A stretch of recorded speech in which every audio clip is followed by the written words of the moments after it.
sebulan terakhir ini kan saya sudah didatangi oleh yang puncak-puncak ini. Tapi satu persatu, dan itu kan mungkin hanya mau merekrut saya atau mencari aman karena sudah ketemu saya. Gitu. Nah saya tidak mau, karena kalau mau ketemu bareng semuanya.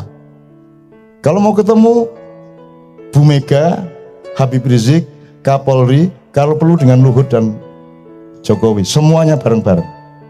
Saya baru mau ketemu. Kan gitu.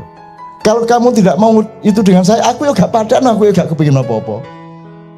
Sebelumnya saya beri pengantar begini, di Arab Saudi itu ada seorang imam, seorang syekh yang dibiayai pemerintah karena kakeknya dulu sangat berjasa kepada perkembangan Islam. Beliau sering mengadakan selawatan di rumahnya, dan banyak jamaah-jamaah atau tamu-tamu dari Indonesia yang hadir ketika maulidan, sholat maulid di rumahnya. Ini saya cerita aja. Beliau ini kalau ingin nasihat dari Rasulullah SAW, beliau selalu mencoba melakukan syar'i sholatnya, sholat khusus untuk bertemu Rasulullah itu sampai hari ini belum pernah berhasil.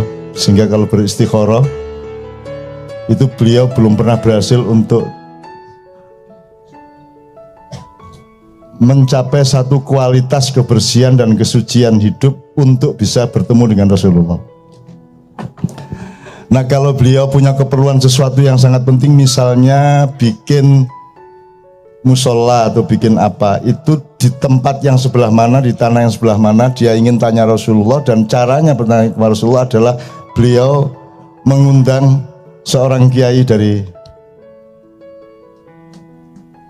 sini ke sebelah timur sana. Saya tidak akan sebut daerahnya, nanti di data. Beliau dikasih tiket ke sana, terus beliau nanti diminta untuk beristikharah, dan beliau yang ketemu Rasulullah, terus kemudian Rasulullah dawuh apa, dikasih tahukan kepada syekh ini. Karena kiai ini seorang yang sangat bersih, seorang yang tidak pernah putus wudu, seorang yang tiap malam santri-santrinya membaca semua hizib, orang yang selalu berpuasa, orang yang sangat suci, yang dia bisa membakar gedung tanpa api, gampangannya gitulah, wis pokoknya ngono iku lah ya. Nah kemarin kiai yang sering ketemu Rasulullah itu telepon saya, dan itu tiba-tiba siang-siang saya ditelepon, loh Pak Yai enten apa kok kudu ngaren sampean telepon saya?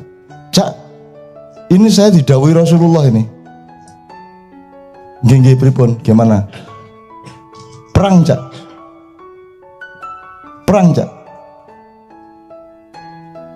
Wah, Rasulullah dawuh perang. Lu nek diperangi perang, mau lewat jalan apa? Hukum milik mereka, uang milik mereka, pemerintah milik mereka, semua alat peperangan milik mereka semua. Kalau perangnya seperti sekarang ini, kita sekarang harus perang, menunggu ceritanya. Terus dawuh Rasulullah menang apa kalah? Menang Cak. Terus kita harus perang berubuh, pakai gelar perang gajah neto apa ini gelar, enggak Cak, serangan malam saja. Dan saya enggak akan omongkan ini, pokoknya gini dah. Pokoknya kalau sampai besok terjadi seperti yang dikhawatirkan hatinya banyak umat Islam di Indonesia ini, wes Cak, tak lakonane. Misalkan bagian Jogja, aku bagian gonku. Dan itu cukup sederhana kok, tes wes. Ini saya ceritakan kepada Anda semua supaya juga didengar oleh teman-teman kita, gitu ya. Kita nggak ngomong sara, kita nggak ngomong diskriminasi etnik. Kita itu cuman, kalau ayam ya memang kita sebut ayam, kalau kambing kita sebut kambing, kan cuman gitu kan. Tidak berarti kita sara gara-gara menyebut dia ayam. Tuh. Nah, ini sebenarnya peringatan untuk semuanya. Mbok sudah kita bareng-bareng. Wong Anda juga sudah menguasai semuanya gitu kok. Ini negara kan perusahaan, kekuatannya kan pada modal nomor satu, tidak pada perangkat politik. Perangkat politik kan cuma alat untuk penguasaan, untuk menerapkan modal-modal itu di mana-mana, dan semua kan sudah milik Anda ini. Sepak bola aja sudah Anda masuki kok. Keraton Jogja aja sudah Anda masuki, semua sudah milik Anda. Anda masih kurang apa lagi? Anda seperti api yang membakar seluruh Indonesia nanti suatu hari. Mbak sudah sekarang bareng-bareng omong-omong dialog. Ini saya ingin beliau nanti ngomong mengenai dialog. Dialog, duduk bersama seperti saya tulis tadi di Kompas, duduk bersama orang-orang tua bareng-bareng untuk menyelamatkan. Wong kita juga menerima semua kok selama ini, kok kapan umat Islam menindas orang lain? Penggawean wong Islam kan ditindas terus toh. Islam kan tidak punya bakat untuk menindas, bakatnya itu ditindas. Nggak begitu pinter menipu, kalau ditipu itu pinter banget. Gitu loh. Kita juga tidak terbiasa mencari ingin menjadi pemimpin, enggak. Yang kita juga tidak belajar untuk memilih pemimpin dan seterusnya lah, teman sekalian. Jadi saya ingin juga mengatakan, Mbok dipikir lagi semua ini, dipikir lagi, ayo duduk bareng, jangan semua diambil. Sebab tetap bukan hakmu, nanti kamu berhadapannya dengan tidak dengan kami loh. Kita ini bukan penghuni tunggal di Indonesia. Kita ini bukan makhluk satu-satunya yang diberi hak untuk tinggal di bumi. Ada banyak yang lain. Ada banyak hal yang tidak kalian ketahui dan juga mungkin tidak aku ketahui. Tapi aku meyakininya kalian tidak. Kalian akan kaget nanti oleh adegan-adegan, oleh ajal. Idza jaa ajaluhum la yastakhiruna sa'a wala yastaqdimun. La yastaqdimun. La yastaqdimun sa'atan wala yastakhirun. Kalau sudah tiba ajal, tidak bisa didulukan dan tidak bisa diakhirkan, ditunda. What is ajal? Kita menerjemahkan dengan lugu kematian.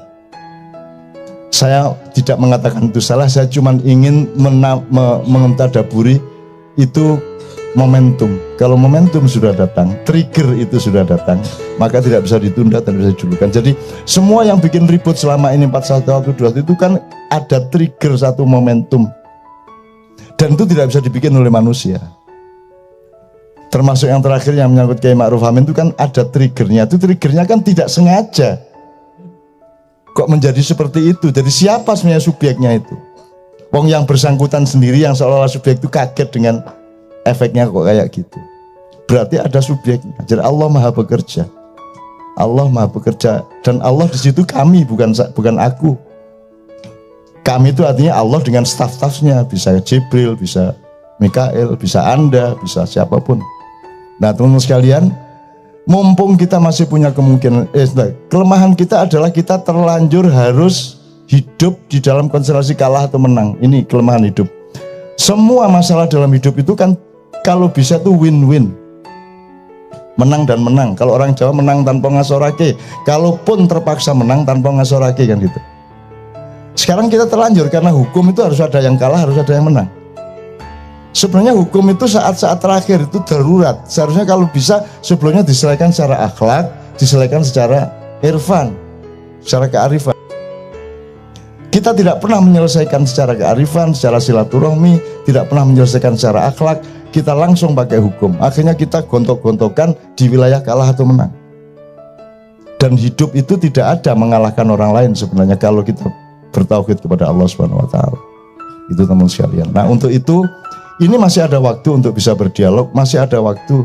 Saya mohon izin ya, saya tidak sebut namanya, tapi sekarang kalau dulu kan saya cuma disambati oleh segmen,